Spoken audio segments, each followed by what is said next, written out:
Hello, welcome to the video. I've got really mixed feelings about doing this video, but I kind of promised myself that I would do it. And I've been thinking about this for months now, and it is effectively about my judgment on how the UK Labour government has been performing since it took office in July last year. Now, in the last video, if you sat through it, you would have you'd seen me describe 10 criteria I'd come up with that um, if a politician or a government and its leadership perform well against each of those criteria, we would have the perfect government, which of course it never exists. And it was an attempt of me to take a cold-hearted assessment as to which is the best way to vote. You know, which political party back in 2024 had the basket of policies that most resonated with me and got me excited. Now, spoiler, I'm not impressed by any of them. I'm traditionally a floating voter. I voted for all the major parties in my time. I did not vote Labour last time, did not vote Conservative either. But I'm pretty sympathetic. All of the parties have got something to offer. I'm not a fan of the Greens, even though that I've lived my life as someone who's been very conscious of environmental impact. But I'm really mostly interested in leaders and parties that are brilliant at getting things done. So not talking a good story, but getting things done. And that's kind of that reflects, I guess, my business career as well. Is that I sometimes operated under huge pressure, but the sense of urgency within the corporations that I was working for was so intense that the people who kind of got on, as it were, or made the most impact were the people who were, completer finishers. These people who actually got stuff done. So I'm very sympathetic to the idea of working with or aspiring or looking up to people who are very, very capable of doing that. So if you watched the last video, you may well have, or you would have seen me lay out what I thought these 10 criteria that I think were particularly important. And as I've said, that if a party and or a government and its leadership score highly on each of these 10 criteria, we'd have a near perfect government, which, as I already said, is kind of an impossible thing to expect. So we have to be realistic as well. A couple of other things, like, because I'm going to go through each of those and then make a judgment on where I think we are. And there'll be a couple of edits in this video because I'll probably talk too damn long and the camera will overheat and stop. And I'll have to let it cool down before I continue. So forgive me for that. I don't like to do edits in the videos.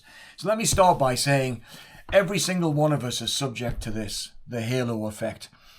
And the halo effect, let me just read the brief description or definition of what that is.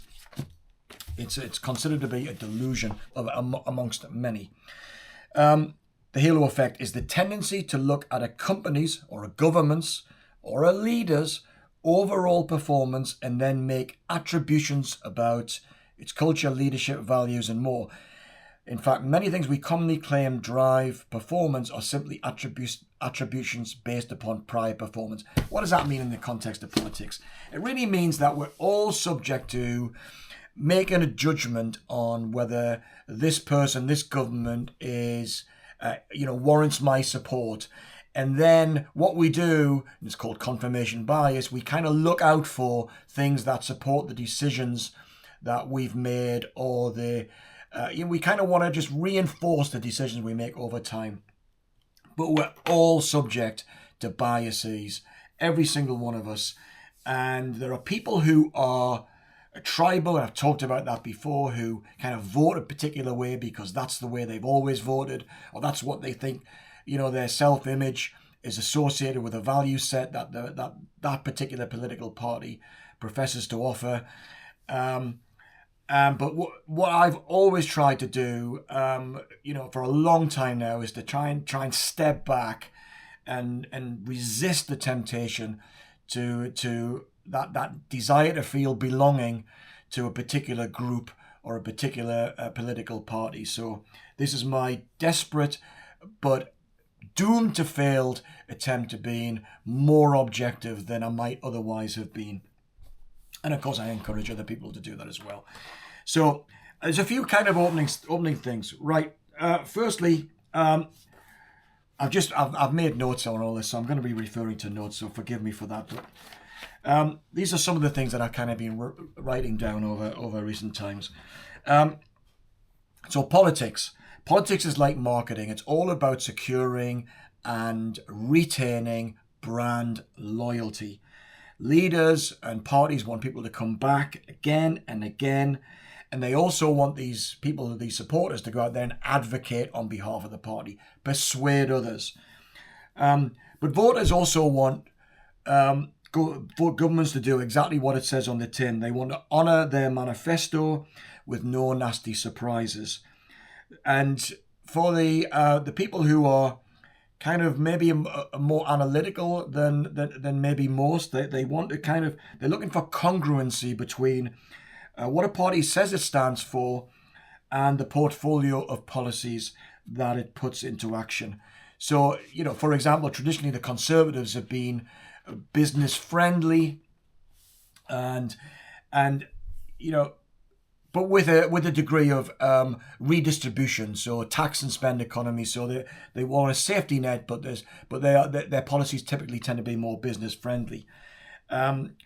Labour, a party on the left of politics, has traditionally looked out for the interest more of the working class, and promoting social mobility through better education, health, and social conditions. But with a more generous welfare safety net as well. So congruency, we want the ideas or the policies to match the ideas, and when they're in conflict, we suffer from cognitive dissonance, and we're thinking this party is not doing what it said it was going to do. And where a party deviates from this, we become disenchanted or dispirited, and if this persists, at the next election, we'll vote for a different party. So we must look for congruency. Pursuing power for power's sake can become transparent very quickly, leading to open hostility from voters and demands for an early election. However, as I've said already, no one expects a perfect government. Mistakes will be made, events occur, circumstances in which the government operates will change, and perhaps when times are toughest, is that we're looking for parties to stick closest to their values and and what they say they really stand for. But a deviation from those guiding principles, to the left looking after, say, the working class, and the right looking after more about business, and in truth, they're almost all stuck around the centre of politics. We're not really talking about extremes necessarily here. But where we see that deviation from those guiding principles, what it signals is, one, it's a retention of power is the priority, and two, a lack of conviction around those guiding principles, that they're there in name only, and three, if it happens once, if there's a deviation in one policy area, it can happen again and again and again and again. So, marketing about attracting and retaining voters or retaining customers means that a government has to be brilliant at a number of things. Now, what else? So this is kind of one of the ways which I can depict this is using what is. If you're still with me, that's great.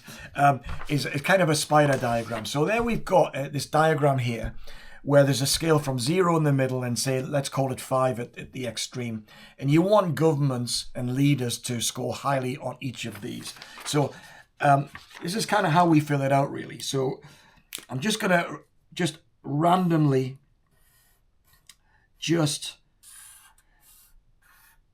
by way of an example, is just say this could be a particular political party. So on each of these criteria, they'd score, and that would create this shape here.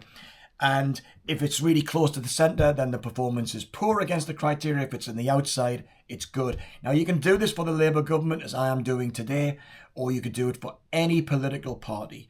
Or you could do them all on the same chart and say, what is this party particularly good at, or this leader particularly good at compared to the other leaders? So that's kind of how I'm trying to do it today.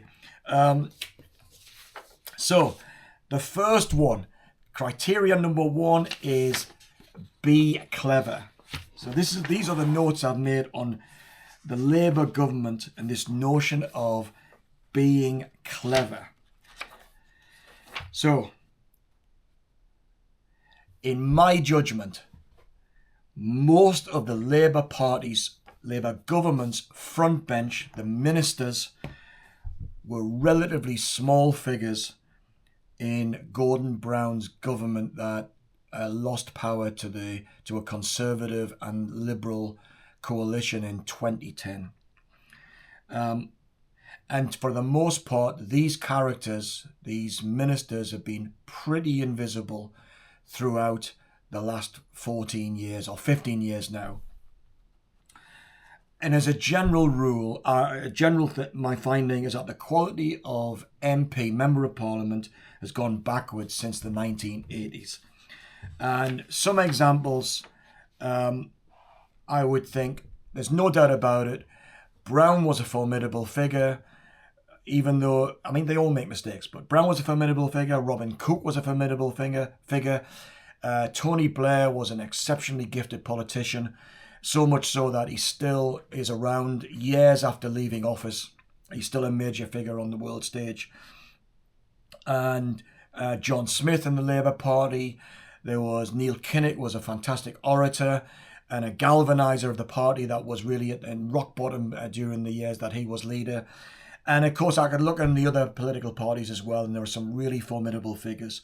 But there aren't now. I think there are intellectual lightweights, the Labour front bench. And I've got to ask the question is, which of them have been writers or journalists or commentators? They've almost, and not one of them has ran a commercial business. And their backgrounds are public sector, unions, maybe a few lawyers here and there, but they've really got no commercial experience. So Rachel Reeves worked in the banking sector here and there, but at a fairly junior level. And there's no doubt about it that there is their understanding of economics and the levers of growth are, abject might be overstating it, but they're nowhere near where they need to be, in my judgment. And it's not just my judgment here. And this helps explain why these MPs and these ministers are so easily skewered by probing interviewers. They haven't thought through their policies. They don't really understand the cause and effect relationship between what they intend to do and what the outcomes are going to be. And to be fair on them, I will be fair. I'll try and be fair throughout this, that these people are doing an incredibly difficult job. The amount of interdependencies between policy areas and government makes the job almost impossible, and certainly impossible inside one term.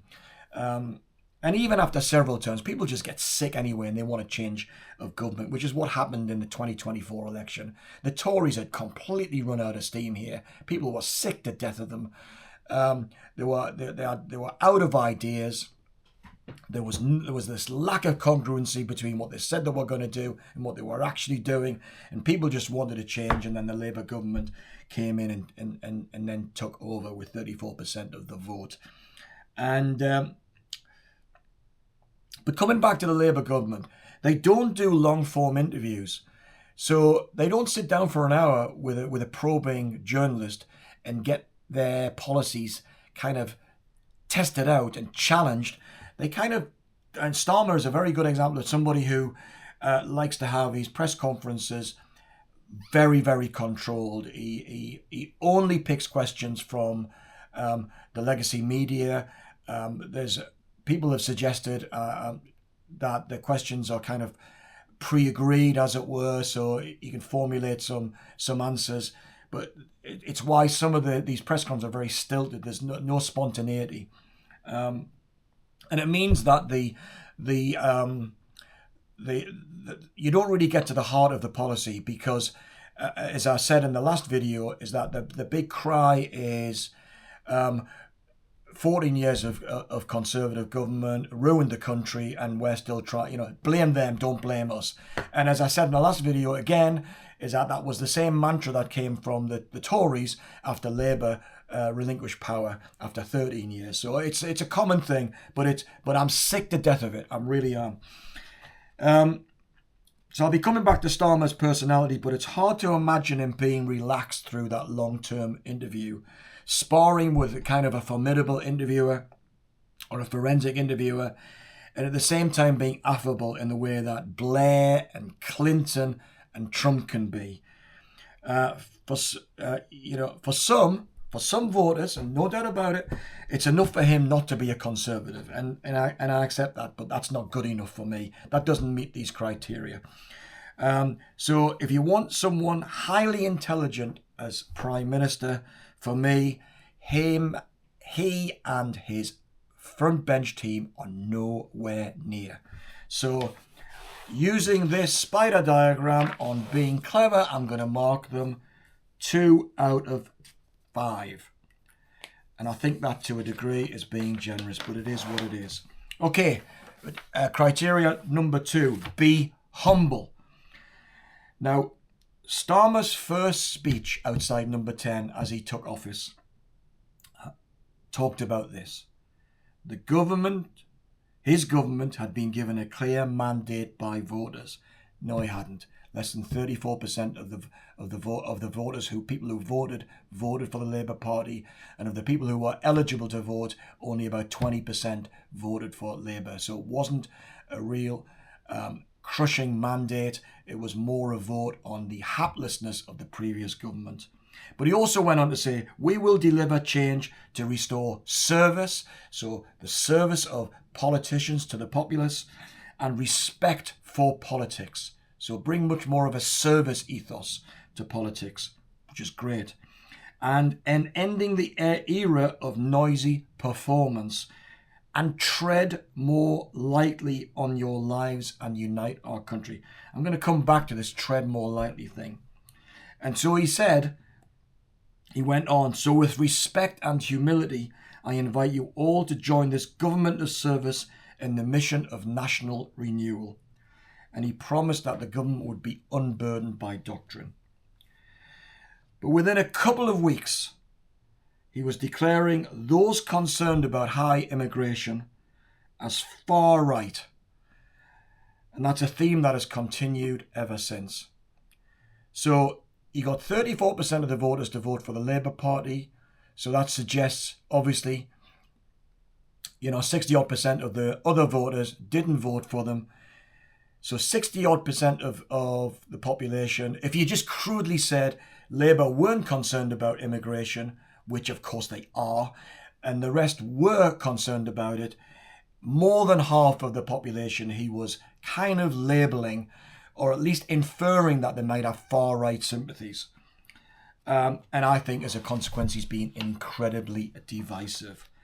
And he has not been humble in the slightest.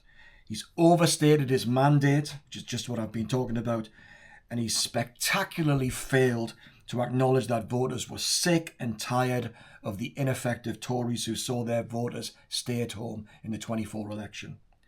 Starmer spent an extraordinary amount of time striding the world stage for photo opportunities. He loves rubbing shoulders with other leaders and the great and the good, and he has a whiff of someone who sees the prime ministerial role as a stepping stone to something that is more global in nature, maybe working for the United Nations or the World Economic Forum or whatever that might be, in the way Tony Blair has managed to do after office. His Online Safety Act, which was initiated, to be fair, by the Tories, is a naked attempt on free speech. We now have in the UK around 12,000 people being arrested every year, the rate of arresting that every year, for things that they say online that the government doesn't like. Some of it is, absolutely disgusting and awful, but some of it is is more challenging and disrespectful to the authorities, and they're still getting knocks on the door from some police forces. This mirrors the Digital Services Act that's established now in the European Union, and these Online Safety Act and the Digital Services Act are vehicles for censorship. And finally, and with no mandate whatsoever, he has declared mandatory digital ID is going to be introduced within this Parliament. He has no mandate for that. It's the most egregious attack, in my judgment, on civil liberties in history, outside of war. And even though most people shrug their shoulders and think, hey, what's wrong with that? They think of the convenience, the danger of the government being able to restrict what people can do, reach into their bank accounts to find them. All of that is on the agenda, even though it's kind of just presented as some sort of a convenient thing. But strangely enough, for something that is convenient and should be a good idea that people want to go for, it has to be mandated. Now, why is that? And if you're still with me here, you're probably, okay, you're maybe not an arch Labour supporter, and that's absolutely fine. But stick with me if you can. I think this whole thing, I mean, even said yesterday or the day before yesterday that you don't have to have digital ID. It's gone from mandatory to non-mandatory within a couple of weeks. But if you want to get your ID verified, you have to pay £85 to a third-party company who will do it for you. 85 quid every time you want to prove your identity. Yeah.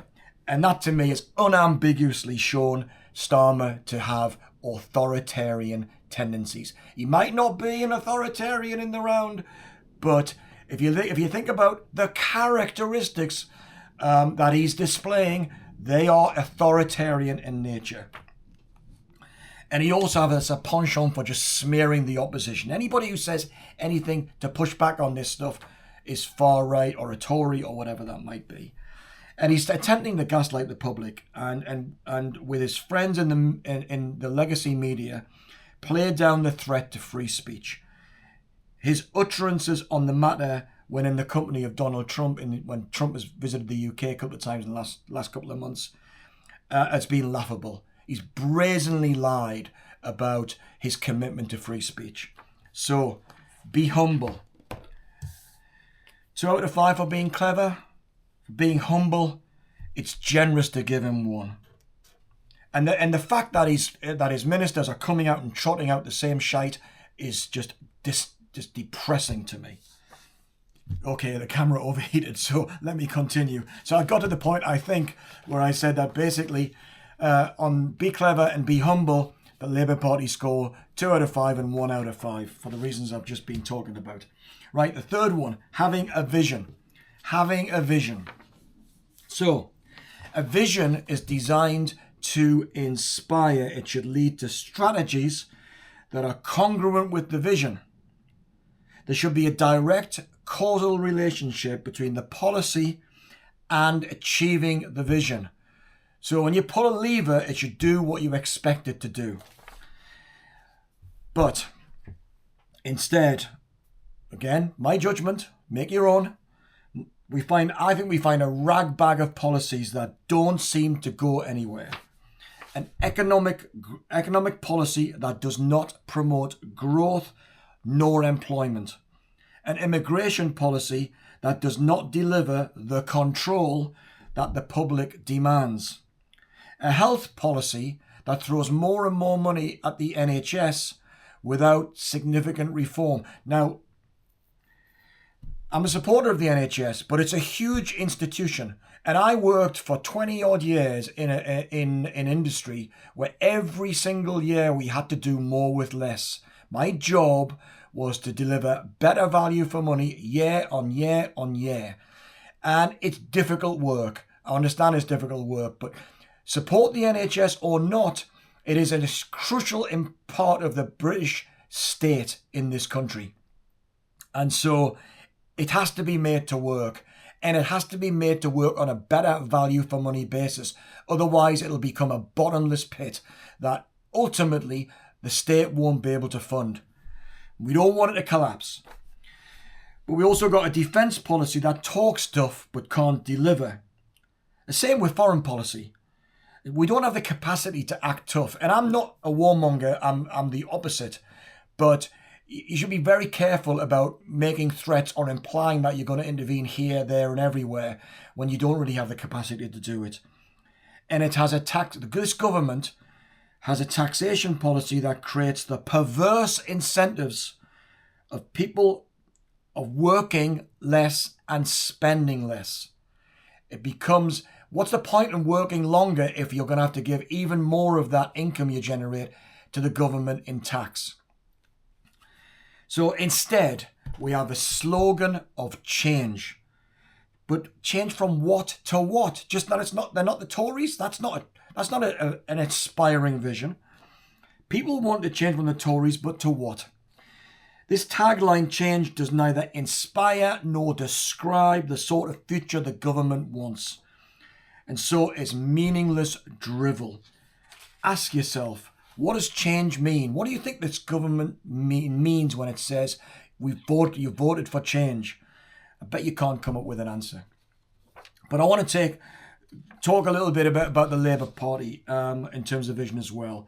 And there are two aspects to this that I want to concentrate on. Firstly, Labour's commitment to the working class, and two, what Labour's vision is, as has been presented to the public. Now, I've already kind of covered number two here, so I'm messing about with my notes a little bit here.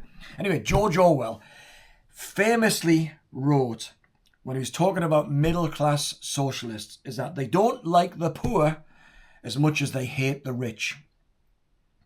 And throughout my life, I kind of accepted the notion that the Labour Party was committed to prioritising the interests of the working class. Workers' rights, social mobility, education, protecting strategic industries, welfare and health.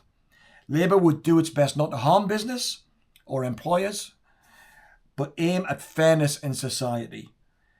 But I think Labour's lost its way. And it's not just in the last 16 months. So don't get me wrong, this has been going on for a long time now. The middle class people that I know seem to be more interested in foreign affairs. You know, Trump, Ukraine, Gaza, than they are about the great unwashed in the UK. They're not really that interested.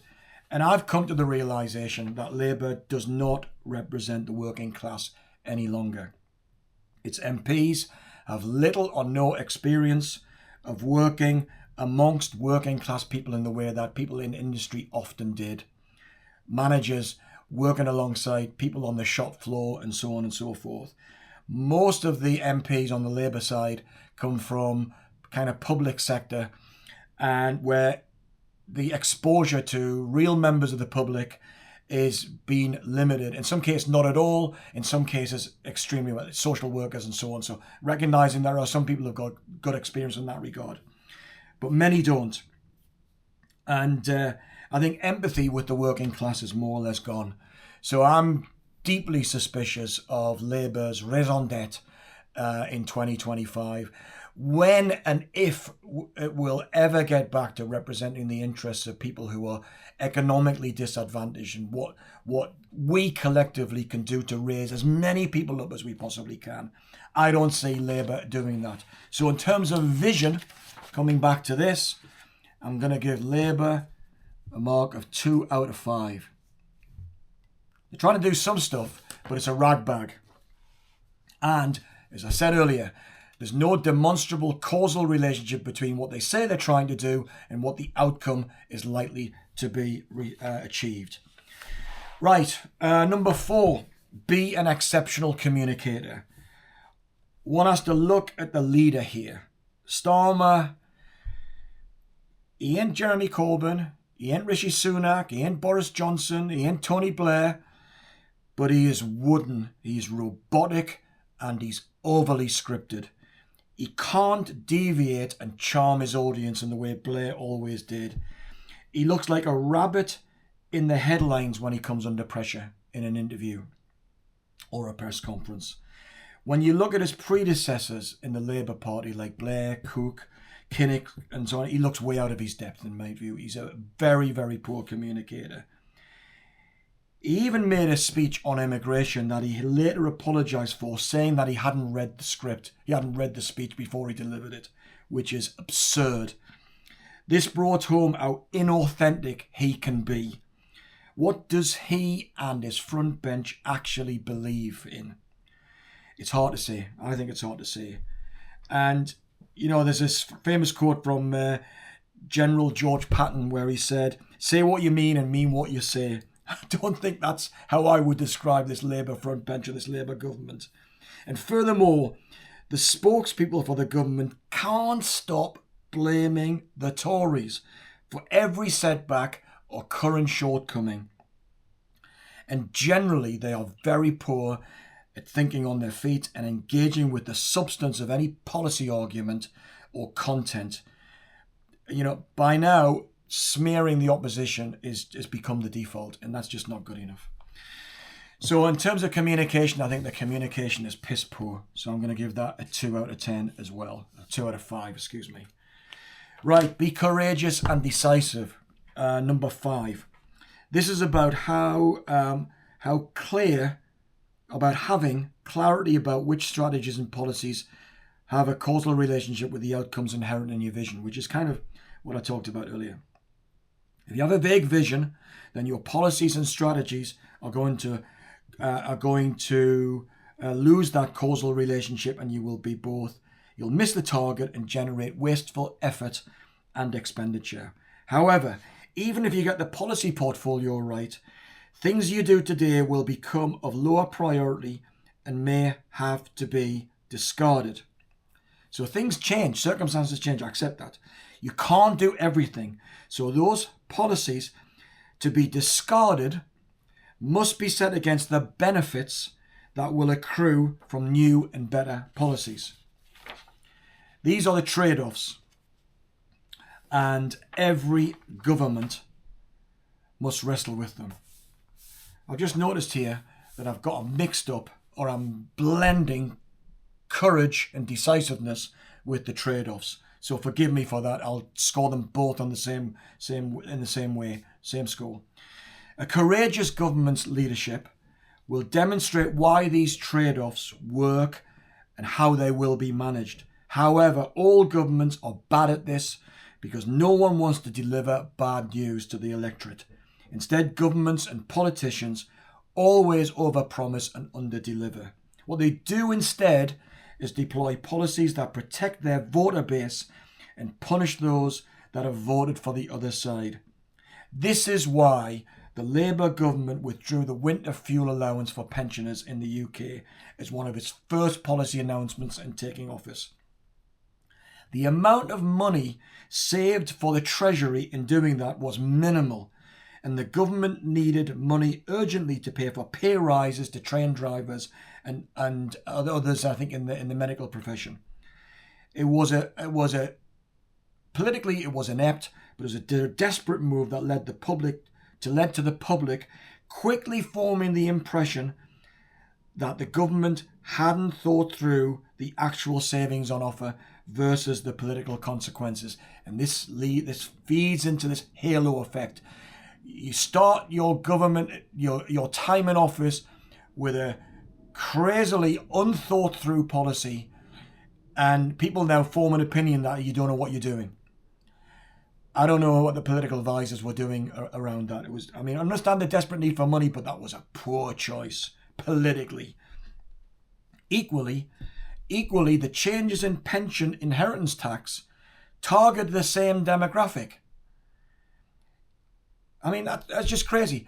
You've attacked people's long-term financial planning at a time when they're thinking about they've got limited time left on the planet and they may want to look after the family the best way they possibly can. These people can't change their financial planning. There's no time left now, so it's a cash grab on those that have got pensions that they hoped would some of which would feed into helping support their children or their grandchildren at some point.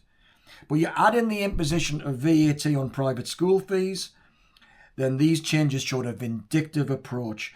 Don't get me wrong. I'm not a supporter of private education, But if things needed to change, they should have been phased in. Applying 20% VAT straight away, I think was just vindictive. Even me, a hater of private education, think that was bizarre. And then going on about the £22 billion black hole in the government finances, which may or may not have been legitimate, but half of which was the result of the pay settlements they did as soon as they took office. And it kind of, all this kind of made it, to me, it just made it obvious that the government was hostile to people who didn't vote for it. And given that MPs must represent not only those people who voted for them, but everybody in their constituencies, I just thought that immediately created mistrust amongst voters. For me, I wanted this Labour government to succeed. Damage limitation for me personally, maybe, because I wasn't really a supporter, but generally try and do the best for the constituents and do best for the country. And instead, within the space of a few weeks and a few months, I found a vindictive approach suggested that the government really wasn't, and MPs weren't, doing their best on behalf of the whole of the population that each of them represented.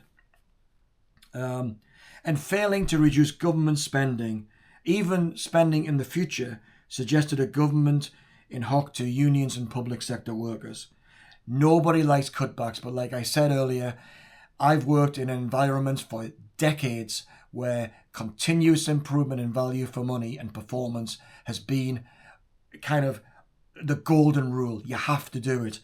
And the government, and I mean, in the previous government as well, don't get me wrong, just have not got to grips with public spending. You cannot just keep taxing people and expect the economy to grow.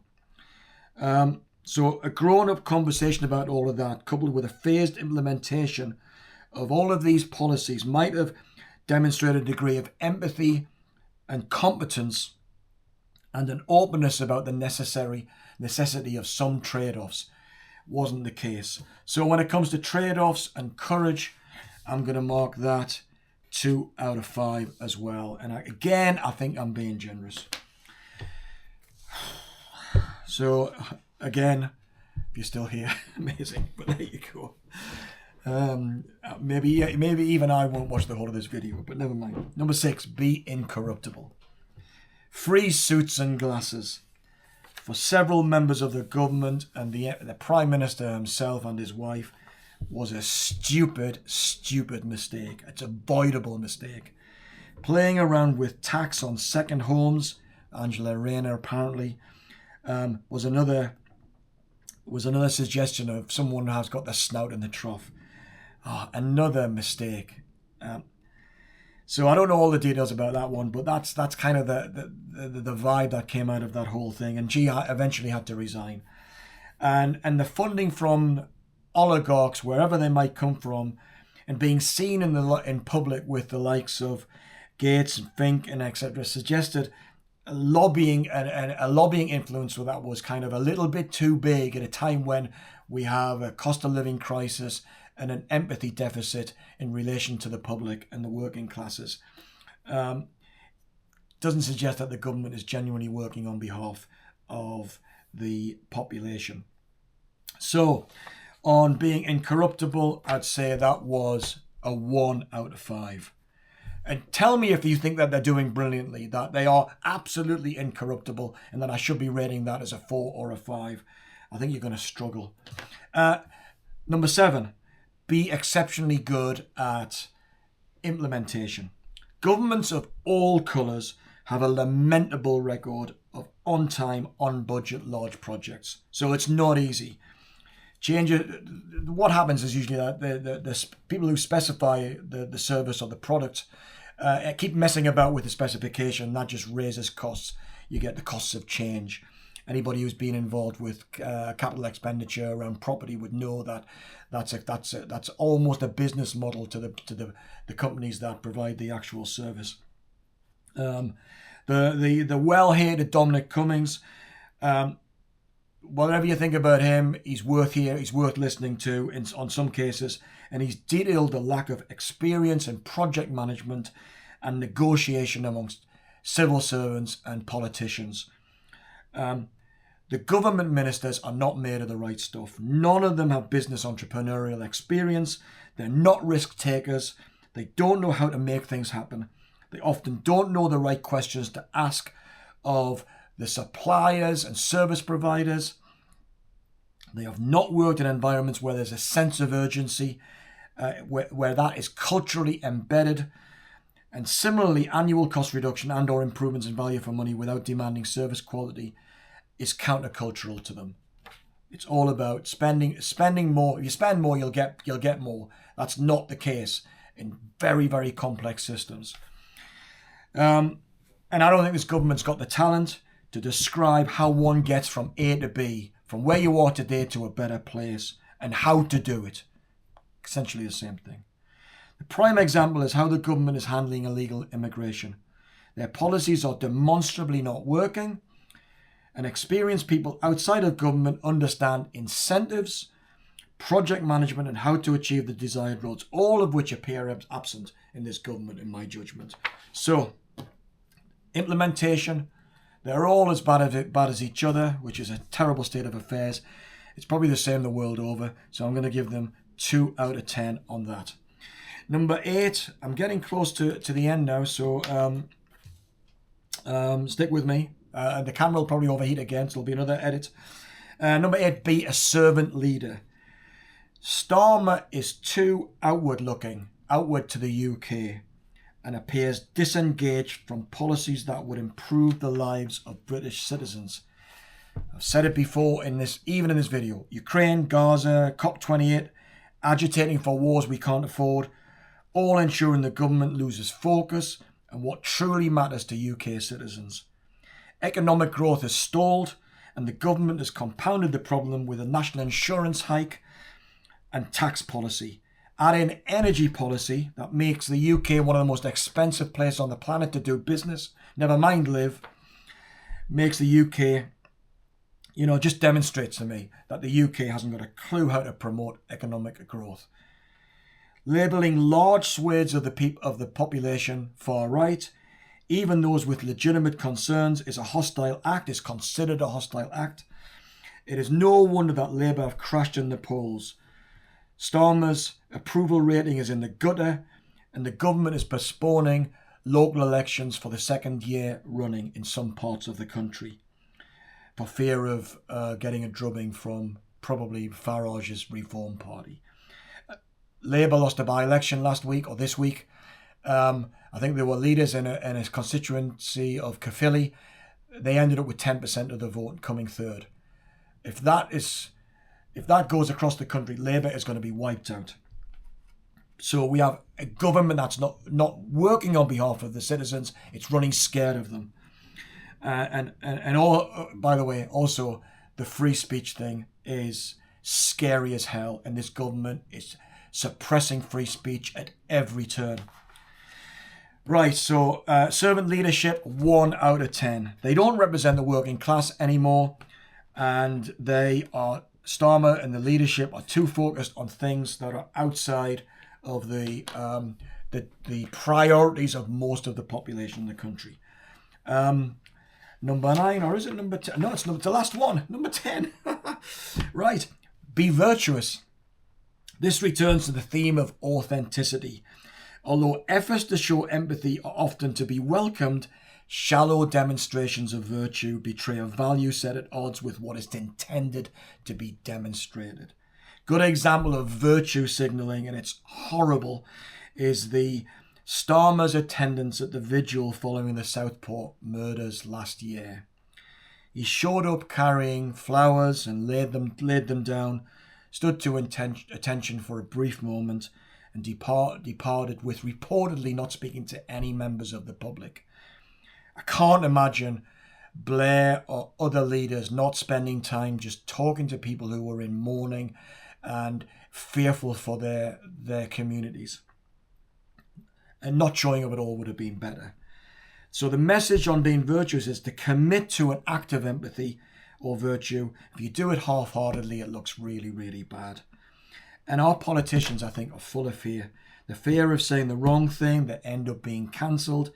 the career over. I mean, if you're 40 years old and you've spent the last 20 years working in politics and you lose your job, you might have transferable skills, but you're probably not going to match the salary and benefits package that you get being a member of parliament. So these people are scared shitless about making of upsetting voters and ending up back on Civvy Street.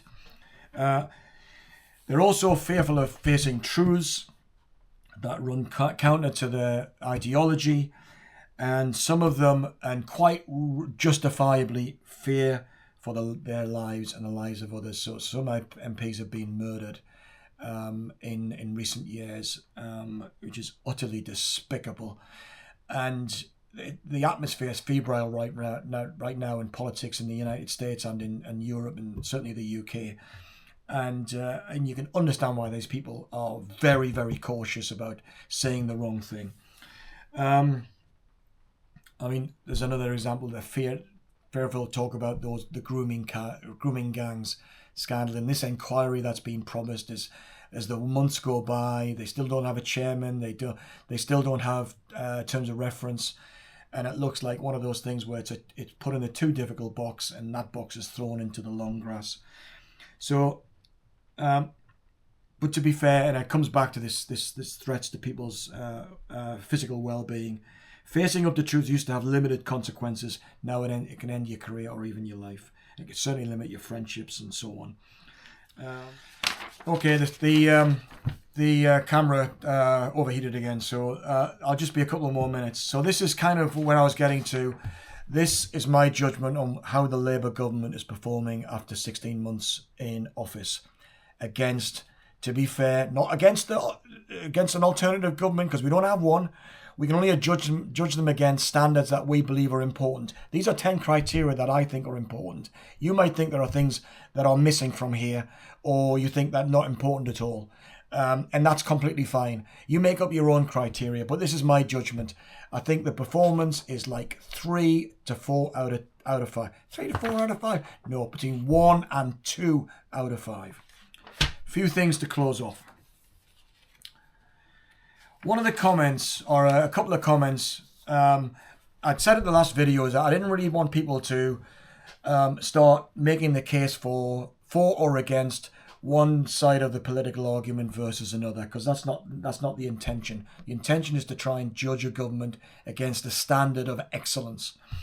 But one or two comments crept through, and what is suggested to me is that, and don't take this the wrong way, you might do, if in 2025 you get your news and political commentary from one or two sources, the chances are you have become a low information voter. We were all there before the internet. All of us got our news from the BBC or the newspaper of choice that we took or we bought every day or at the weekend or whatever it might be. Now we've got many more choices. So complaining about GB News, Fox, Talk Radio, etc. demonstrates whoever is writing a proposal does not want the successful outcome over just wanting to win. I'll say something about that. In project management and business, something when you get high stakes projects, big projects, they have what's called a red team. And that is formed to challenge the data, the evidence, the assumptions and the reliability of the desired outcome from the proposal or the project. This process brings people who are kind of told to be hostile to the proposal to test it out, to make sure that what we end up with is a project and a plan and a vision that is more robust, is more likely to succeed without waste or delay. So red teaming important projects is essential. And today in political debate, if you get your news, or any of us get our news from one or two sources, that's not a red team.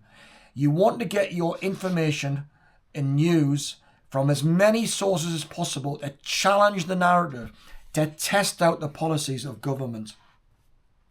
You want people asking tough questions. Even if they don't have the answers, it's still legitimate to ask questions.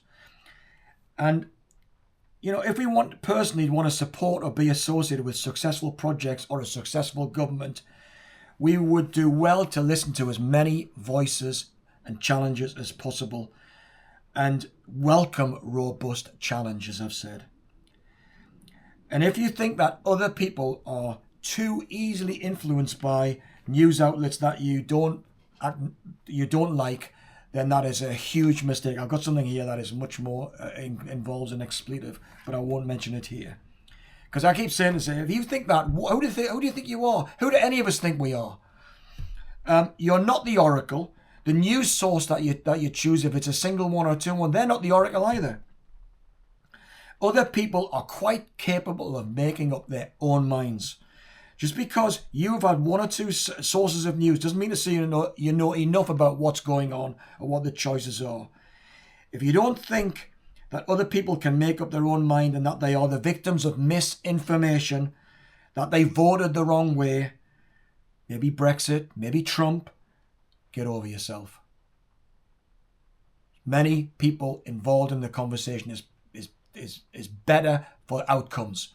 The more free speech, the more challenge, the better it is for all of us ultimately. Your side or my side might not win at a particular point in time, but all of us surely want to have better outcomes for our country and our constituencies and our communities. And that's where I stand today on the Labour government and its performance so far. So, got another 3.5 years of the Labour government. Hopefully things will improve. And I finally vented enough and got this off my chest. So, if you want to leave a comment, please do. I'm not encouraging people. I certainly don't want to get into a debate. This is just where I am right now. It's a placeholder for me in October 2025. I'm not going to get involved. So I'm not going to set things up in such a way that we're going to have a live debate. That's not what I want to do. This is just my thoughts right now. So if you got this far, amazing. Thank you for listening, and I hope you got something useful out of it.